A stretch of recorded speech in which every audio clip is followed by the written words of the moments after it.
Here we are, Southern Perfection Grass Seed Review. I think this is part 4. It's been 1 month and 1 day since I planted this grass seed. It's been about 2 weeks since I did a review, and all I got to say is that not much has changed. I was warned that this was a very slow grow type grass cultivar, or slow grow blend, which would be perfect for my adverse conditions with the dense shade and the fact that I live in central North Carolina in the transition zone, which is good for both warm and cool season grasses, but at the same time, under adverse conditions, it could be the worst of both worlds. So that's why I'm trying out this kind of seed. They told me don't even think about cutting before 1 month. And I have to say that if you're going to plant this kind of seed, you got to be patient.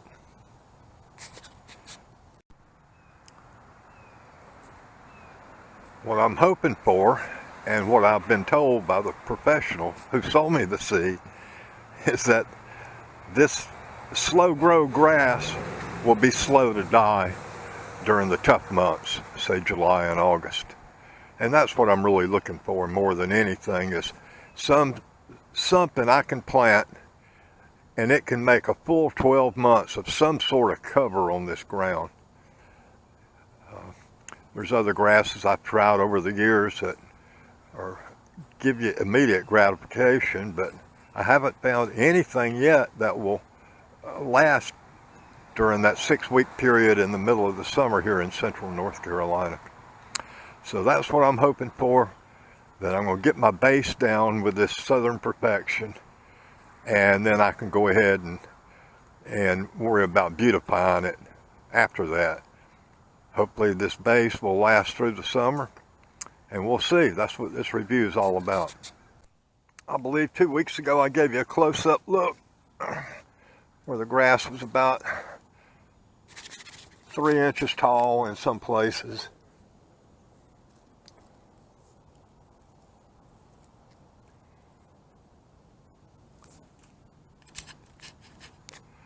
I'd say not much has changed, except I am getting more grass. There's a lot of grasses, you know, 1/2 inch long, 1 inch long, and I'm not that expert with different types of grasses. I couldn't tell you Kentucky bluegrass from any kind of tall fescue at this point when it's this young. All I can say is that it's slow grow and it's skinny. It's thin, but at least it's progressing. It's not going the bad way. It's getting better. You can't see the difference every day, but you know, after 5 or 6 days, you can come out here and see that there has been some improvement. Now, I do have adverse conditions here for growing along. I mean, I've got good grass everywhere else you look. Most of the time I don't do anything to the other grass. It just takes care of itself. But this one area, especially from the Christmas tree to my driveway, that's the booger bear. And what I've learned from using this slow grow type grass, something you need to consider before you buy a slow grow grass, is the fact that these adverse conditions can actually amplify themselves with this type of grass seed.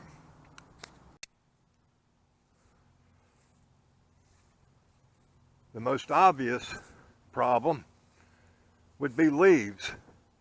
If you have a tree that loses its leaves relatively early in the planting season, you need to think about that before you take your yard down to bare ground like I did. I mean, slow grow grass might do fine if you're using it for overseeding, you know, where the existing grass will help hold these leaves up off the dirt. But you saw, if you looked at my earlier videos, you saw what we were dealing with. I mean, it was down to the dirt when I put that seed down. And these particular leaves right here, they're not oak leaves. They're a relatively small flat leaf that when wet mats itself into the ground almost like a wet blanket. And lordy, lordy, we have had wet blanket conditions this past month. Tropical storms coming through. If you live in central North Carolina, anywhere in the southeast, you know what I'm talking about in the year 2020. Sally, Delta, plus the East Coast storms. We've had a lot of rain. If you were dealing with something that grows relatively quick, such as ryegrass, especially ryegrass, but even Kentucky 31 tall fescue, that's pretty fast germination, and it pops up pretty good. You know, within a couple of weeks, you can be cutting it. Here it is a month on this stuff, and haven't even thought about getting my lawnmower out. So meanwhile, every time it rains, these leaves just get packed down tighter and tighter. If they were big, wide oak leaves and it was dry conditions, I wouldn't mind coming out here with my electric leaf blower on low or something where I'm not disturbing, you know, new growth or grass seed that hadn't germinated, and maybe do something with some of these leaves, maybe even lightly rake it. But this has been an impossible mission here. And this is the third day of sunny weather coming up this morning, and I can see my leaves actually starting to curl. Plus the grass is getting long enough that it's kind of raising a lot of them up off the ground. But this is an issue. Wet leaves, keep that in mind before you decide what kind of seed you want to plant in that sort of condition if you have a yard like mine. It's just about sunrise here in North Carolina, and my main road out here actually goes nowhere. It's just like a shortcut that some people know about.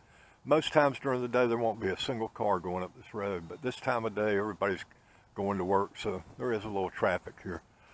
What I wanted to point out, besides the wet leaves I have to deal with in this part of my yard, are oak trees. Now, this oak tree hasn't shed any of its leaves yet. Neither has that big oak. None of those oaks have. But let me tell you what they're shedding, my friend. Have you ever seen so many acorns in your whole life? This is wild. This is an exceptional year for acorns in my yard. Look at this. They're everywhere. Now I went online to see if acorns would be detrimental to soil, to growing grass, and what I read and heard was that, hey, no problem. Well, I'm not convinced of that. In my last video, I think I gave you a brief look at this irrigation reservoir, and you could see bottom. This water is jet black. Maybe visibility is down 10 inches in it, and that's from acorns. Let me see what's down here.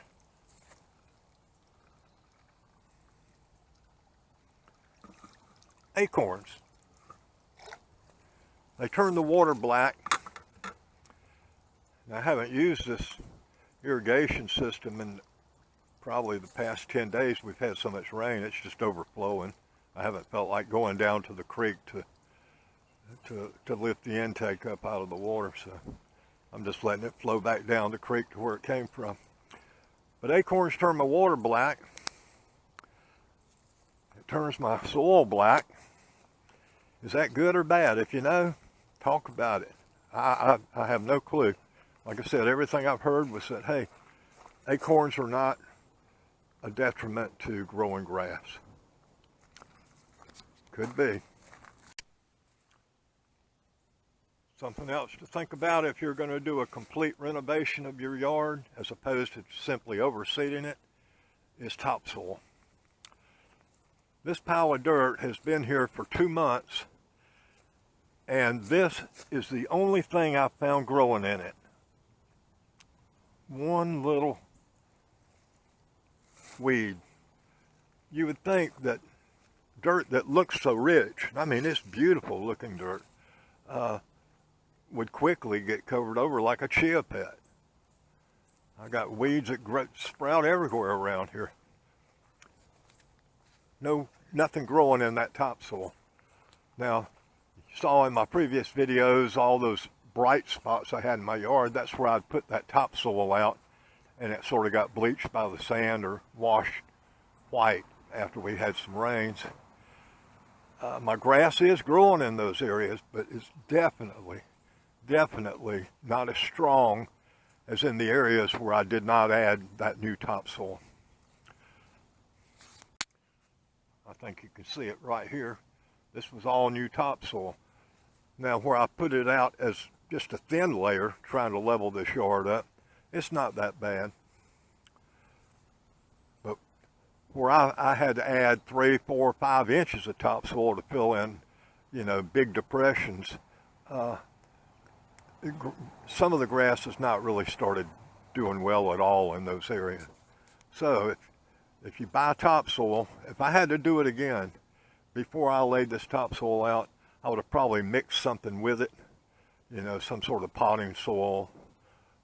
Even though I did put some peat moss on top of some of that new soil down there, and it worked great, I think next time I would throw my topsoil into a wheelbarrow and mix in some peat moss or something that's rich in nutrients to give it a kickstart. The other adverse condition I want to caution you about if you're doing a complete renovation is erosion. For cool season grasses, fall is the best time to plant. But if you live in the southeast or anywhere in the south, you can be affected by hurricanes and tropical storms. This is the height of the hurricane season right now. You can see what's happened here. I've had so much erosion. In fact, in the last video, I showed you where I had seed actually piled up right in this area here. Now I got thick growth where it looked like a half pound, 3/4 of a pound of seed had just washed right down this trough and accumulated where I had my hose perpendicular to it, backed up against that hose. Peat moss and everything else. So I got a really rich spot of grass here, but this is where the seed came from. You can see all this. That's erosion. So I'm back to square one with some of this stuff just because of the storms we've had. So those are some of the conditions you need to think about before you totally scalp and kill every living thing in your test plot, in your yard. Yeah, I don't know if I'll do this again next year. I think I'll leave something growing here, something to hold my seed in place, seed, fertilizer, and peat moss. Okay, we'll end this for now, but I got a feeling we're going to do some projects today.